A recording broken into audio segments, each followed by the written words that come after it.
He left glorious examples of obedience and respect to Allah's commands. What was really great about his event was that he made sure that people were aware of what he stood for and how he respected people of all backgrounds. He had a very unique army of history. That army showed in their way how everyone achieved great status by following the pathway of Allah, and how they showed great respect to each other. Abbas was Imam Hussein's younger brother. With all his life, he had followed Imam Hussain as an obedient servant. Why? Because he knew the status of Imam and Imam's wisdom. When Imam Hussain arrived in Kerbala, his companions wanted to set up tents near the river Furat, otherwise known as Euphrates. The Yazidi army stopped them.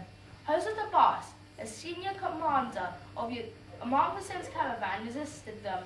He took out his sword and drew a line on the earth between him and the Yazidi army and challenged. You want to take our tents away? If you have the courage, cross this line and make me move the tents. Abbas had a great reputation as a warrior. He was only 12 years old or so at the Battle of Siffin between Imam Ali and Muawiyah's army, and he had made such a great name for himself that all the Yazidi army knew of his great battles.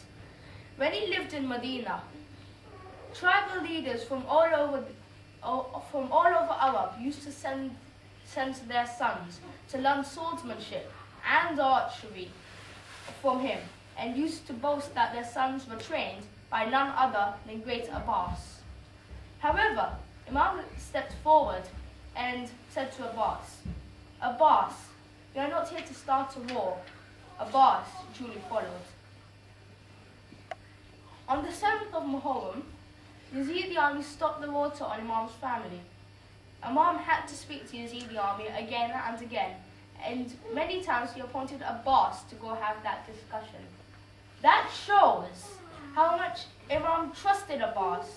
On the day of Ashura, Abbas was the first one to step forward, but Imam turned to him and gave him the flag of his little army. From then onward, whenever Abbas wanted to go and fight, Imam would say, but you are the flag bearer of my army. As flag bearers, they don't used to fight to avoid the falling of the flag.